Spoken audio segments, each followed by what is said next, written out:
சூரா அல் அஷ்ர். அளவற்ற அருளாளனும் நிகரற்ற அன்புடையோனுமாகிய அல்லாஹுவின் திருப்பெயரால் துவங்குகின்றேன்.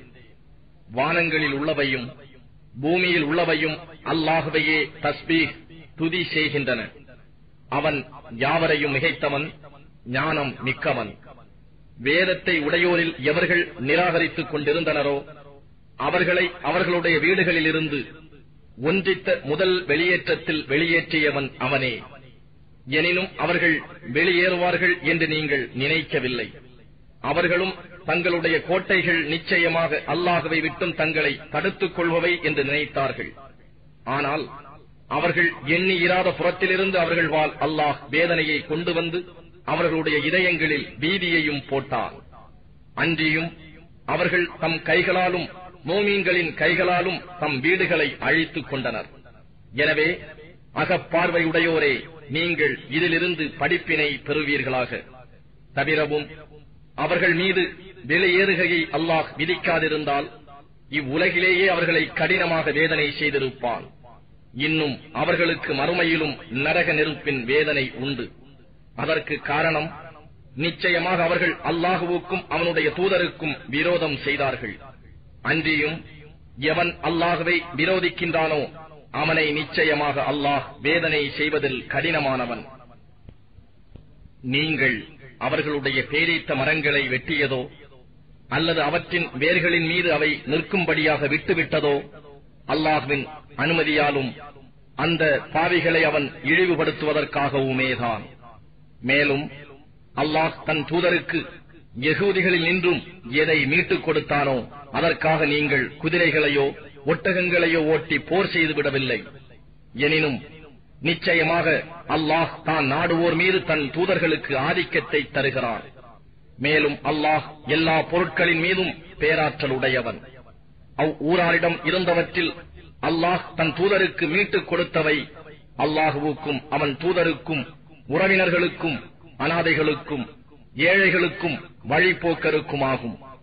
மேலும் உங்களில் உள்ள செல்வந்தர்களுக்குள்ளேயே செல்வம் சுற்றிக் கொண்டிருக்காமல் இருப்பதற்காக இவ்வாறு பங்கிட்டுக் கொடுக்க கட்டளையிடப்பட்டுள்ளது. மேலும் நம் தூதர் உங்களுக்கு எதை கொடுக்கின்றாரோ அதை எடுத்துக் கொள்ளுங்கள். கொடுக்கின்றாரோ எதை விட்டும் உங்களை விலக்குகின்றாரோ அதை விட்டும் விலகிக் கொள்ளுங்கள். மேலும் அல்லாஹ்வை அஞ்சிக் கொள்ளுங்கள். நிச்சயமாக அல்லாஹ் வேதனை செய்வதில் மிக கடினமானவன். எவர்கள் தம் வீடுகளையும் தம் சொத்துகளையும் விட்டு அல்லாஹுவின் அருளையும் அவன் திருப்பொருத்தத்தையும் தேடியவர்களாக வெளியேற்றப்பட்டனரோ அந்த ஏழை முஹாஜிர்களுக்கும், அதாவது ஹிஜ்ரத் செய்தவர்களுக்கும் அப்பொருளில் பங்கு உண்டு. அவர்கள்தாம் உண்மையாளர்கள். இன்னும் சிலருக்கும் இதில் பங்கு உண்டு. அவர்கள் மதீனாவில் முஹாஜிர்களுக்கு முன்னரே ஈமானுடன் வீட்டை அமைத்துக் கொண்டவர்கள். அவர்கள் நாடு துறந்து தங்களிடம் குடியேறி வந்தவர்களை நேசிக்கின்றனர். அன்றியும் அவ்வாறு குடியேறியவர்களுக்கு கொடுக்கப்பட்டதிலிருந்து தங்கள் நெஞ்சங்களில் தேவைப்பட மாட்டார்கள். மேலும் தங்களுக்கு தேவையிருந்த போதிலும் தங்களை விட அவர்களையே உதவி பெறுவதற்கு தக்கவர்களாக தேர்ந்தெடுத்துக் கொள்வார்கள். இவ்வாறு எவர்கள் உள்ளத்தின் உலோகத்தனத்திலிருந்து தங்களை காக்கப்பட்டார்களோ அத்தகையவர்கள்தான் வெற்றி பெற்றவர்கள் ஆவார்கள். அவர்களுக்கு பின் குடியேறியவர்களுக்கும் இதில் பங்கு உண்டு. அவர்கள், எங்கள் இறைவனே, எங்களுக்கும் ஈமான் கொள்வதில் எங்களுக்கு முந்தியவர்களான எங்கள் சகோதரர்களுக்கும் மன்னிப்பு அருள்வாயாக. அன்றியும் ஈமான் கொண்டவர்களைப் பற்றி எங்களுடைய இதயங்களில் பகையை ஆக்காதிருப்பாயாக. நிச்சயமாக நீ மிக்க இரக்கமுடையவன், கிருபை மிக்கவன் என்றும் பிரார்த்தித்துக் கூறுவர். நபியே, நயவஞ்சகம் செய்வோரை நீர் கவனிக்கவில்லையா?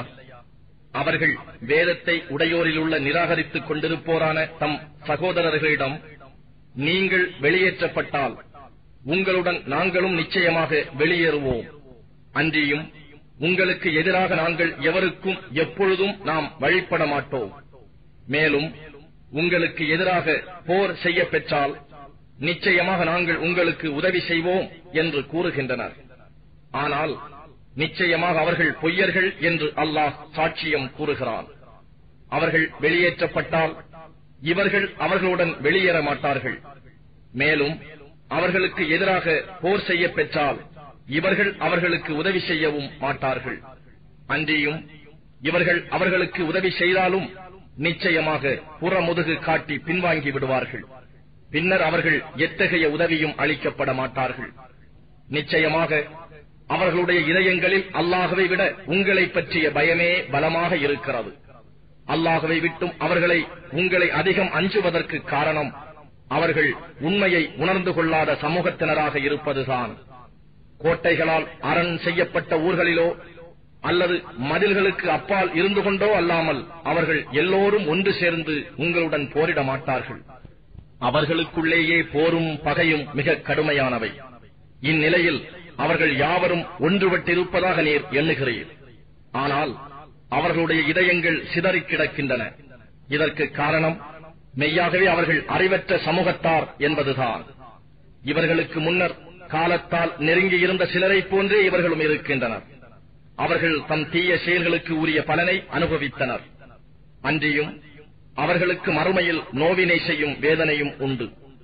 இன்னும் இவர்கள் நிலை ஷைத்தானுடைய உதாரணத்தை போன்றிருக்கிறது. ஷைத்தான் மனிதனை நோக்கி நீ இறைவனை நிராகரித்து விடு என்று கூறுகிறான். அவ்வாறு மனிதன் நிராகரித்ததும் நான் உன்னை விட்டும் ஒதுங்கிக் கொண்டேன், ஏனெனில் நான் அகிலங்களுக்கெல்லாம் இறைவனாகி அல்லாஹ்வை அஞ்சுகிறேன் என்று கூறிவிட்டதை போலிருக்கிறது. இருவரின் முடிவு நிச்சயமாக அவர்கள் என்றென்றும் தங்கும் நரக நெருப்புத்தான். அநியாயக்காரர்களின் கூலி இதுவே ஆகும். ஈமான் கொண்டவர்களே, அல்லாஹுவுக்கு அஞ்சி நடந்து கொள்ளுங்கள். மேலும் ஒவ்வொருவரும் மறுமை நாளைக்காக தான் முற்படுத்தி வைத்திருப்பதை பார்த்துக் கொள்ளட்டும். இன்னும் நீங்கள் அல்லாஹ்வை அஞ்சி நடந்து கொள்ளுங்கள். நீங்கள் செய்பவற்றை அல்லாஹ் நிச்சயமாக நன்கறிந்தவன். அன்றியும் அல்லாஹ்வை மறந்துவிட்டவர்கள் போன்று நீங்கள் ஆகிவிடாதீர்கள். ஏனெனில் அவர்கள் தங்களையே மறக்கும்படி அல்லாஹ் செய்துவிட்டான். அத்தகையோர்தாம் பெரும் பாவிகள் ஆவார்கள். நரகவாசிகளும் சொர்க்கவாசிகளும் சமமாக மாட்டார்கள். சொர்க்கவாசிகளே பெரும் பாக்கியம் உடையோர். நபியே, நாம் ஒரு மலையின் மீது நாம் இந்த குர்ஆனை இறக்கி இருந்தோமானால் அல்லாஹ்வின் பயத்தால் அது நடுங்கி பிளந்து போவதாக கண்டிருப்பீர். மேலும் மனிதர்கள் சிந்திக்கும் பொருட்டு இத்தகைய உதாரணங்களை நாம் அவர்களுக்கு விளக்குகிறோம். அவனே அல்லாஹ், வணக்கத்திற்குரியவன். அவனை தவிர வேறு நாயன் இல்லை. மறைவானதையும் பகிரங்கமானதையும் அறிபவன். அவனே அளவற்ற அருளாளன், நிகரற்ற அன்புடையோன். அவனே அல்லாஹ், வணக்கத்திற்குரிய நாயன். அவனை தவிர வேறு யாரும் இல்லை. அவனே பேரரசன், மிக பரிசுத்தமானவன், சாந்தி அளிப்பவன், பஞ்சமளிப்பவன், பாதுகாப்பவன், யாவரையும் மிகைப்பவன், அடக்கி ஆள்பவன், பெருமைக்கு உரித்தானவன். அவர்கள் இணை வைப்பவற்றையெல்லாம் விட்டு அல்லாஹ் மிக தூய்மையானவன். அவன்தான் அல்லாஹ், படைப்பவன், ஒழுங்குபடுத்தி உண்டாக்குபவன், உருவம் அளிப்பவன். அவனுக்கு அழகிய திருநாமங்கள் இருக்கின்றன. வானங்களிலும் பூமியிலும் உள்ளவை யாவும் அவனையே தஸ்பீஹ் துதி செய்கின்றன. அவனே யாவரையும் மிகைத்தவன், ஞானம் மிக்கவன்.